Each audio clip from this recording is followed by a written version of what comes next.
When I was 15, I started to feel severe discomfort. My nephew was only 1.5 years, and my cousin just a few months old. I was fine. I was able to go about my daily life and my routine. My nephew had to go to quick care and the pediatrician, and my cousin was rushed to the hospital. With over 50 million people in the US alone, that's 1 in 13 children, feeling discomfort or experiencing life-threatening situations with the items we take for granted, it's a wonder how many people don't know the difference between an intolerance and an allergy. The culprit, the food in our pantries. Here are 8 of the most common types of food allergens. An allergen is connotated to mean anything that will cause a physical reaction within the body. The tricky part is being able to understand the differences between these reactions by the symptoms. This leads us to know whether we are truly allergic or intolerant. Many use these terms interchangeably because many of the symptoms can be the same, but something as small as the cells within our bodies tell us a different story. You see, intolerance is generally a stagnant or a digressive disorder. This happens when we consume the foods. It is characterized by gastrointestinal issues.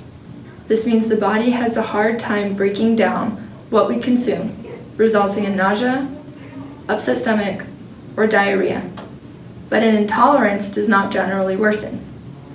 The severity of the issue you have will either remain the same, or you can teach yourself how to digest these foods by repeated exposure. The most common food intolerance is milk. This is what I have. This is because the body lacks the ability to break down the proteins within the milk, making the body want to expel it as soon as possible. This is the discomfort that many people feel. But imagine you drink a glass of milk. Imagine your face swells, or you develop hives, or you can't breathe. This is an allergic reaction. An allergy is a progressive physical reaction to something. This is characterized by an immune response, meaning once the body senses the food is present or around it, it starts to attack it. We know this by the way the body responds, developing hives or swelling as a way to show the person that something in the body needs to be taken out and that something is seriously wrong. Usually these toxins are put out through the skin and other tissues. We see this by a change in our cells. Imagine this is within the body. The green is the food you just digested, whether it's milk, eggs, peanuts.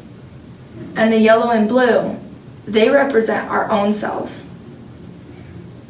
Here, we can see that the cells within our body do not want this food to be here. They want it gone. So they all team up together and start attacking it. This is the case that happened with both my nephew and my cousin.